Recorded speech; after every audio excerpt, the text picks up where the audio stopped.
एक दिन की बात है जब गौतम बुद्ध नदी के किनारे पर खड़े थे। तभी एक बड़ी जटा वाला साधु आकर उनसे पूछता है कि क्या आप ही गौतम बुद्ध हैं? उन्होंने कहा, हाँ मैं ही गौतम बुद्ध हूं, बोलिए क्या बात है?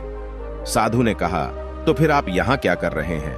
गौतम बुद्ध ने कहा कि मैं नदी पार करना चाहता हूं, इसलिए मैं कब से नाव का इंतजार कर रहा हूं। गौतम बुद्ध की यह बात सुनकर वह साधु गुस्से में कहने लगा कि क्या आप इतने बड़े हैं और सारा संसार आपको जानता है और आप एक नदी पार नहीं कर सकते?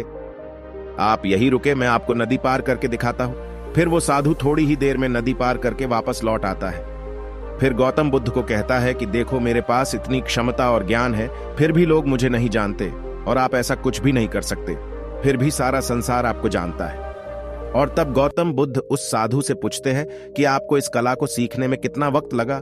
साधु हंसकर कहता है कि यह कोई साधारण कला नहीं है, मुझे इस कला को सीखने में पूरे 15 साल लगे हैं। दोनों बातें ही कर रहे थे तो इतने में उस किनारे से नाव आती है और दोनों नाव में बैठकर नदी पार कर लेते हैं। फिर गौतम बुद्ध नाव वाले को 1 रुपया देते हैं और उस घमंडी साधु को कहते हैं कि आपके इतने साल व्यर्थ गए।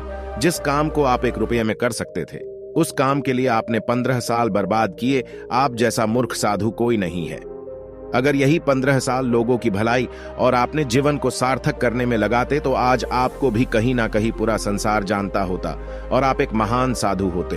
और मैंने हमेशा यही किया, समाज की भलाई और अपनी आत्मा की शांति, इसीलिए लोग मुझे जानते हैं। गौतम बुद्ध का ज्ञान सुनकर उस साधु को पछतावा होने लगा कि आप सही कह रहे हैं, मेरे 15 साल व्यर्थ गए।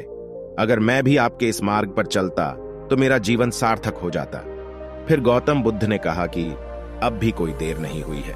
अगर आज से आप इस मार्ग पर चलेंगे तो कभी ना कभी लोग आपको जानेंगे और आपका जीवन सार्थक हो जाएगा। दोस्तों, हमेशा यह बात याद रखिए कि हमारे टाइम को सही जगह पर इस्तेमाल करना चाहिए ताकि उसका सही मतलब निकल सके। हमारा टाइम बहुत कीमती है, उसे ऐसे व्यर्थ ना करें।